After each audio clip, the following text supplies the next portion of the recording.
கீழ்வர்க்கம் மேல்வர்க்கம் இணையாத இரு கோடுகள் சேர்ந்தாலும் சில நாளில் கரைகின்ற மணல் வீடுகள்.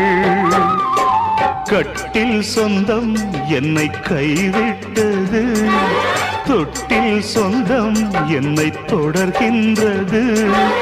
உயிர் வாழ்கிறேன் உனக்காகத்தான், யாரும் இல்லை எனக்காகத்தான். மலரே மலரே மடியில் தவழும் நிலவே. உங்க அம்மா என்ன விலை கொடுத்து வாங்க நினைச்சா, நான் யாருக்கும் அடிமை இல்லை. இட்ஸ் இம்பாசிபிள் ஐ சே. ஒரு ஜீவன் தான் உன் பாடல் தான் ஓயாமல் இசைக்கின்றது.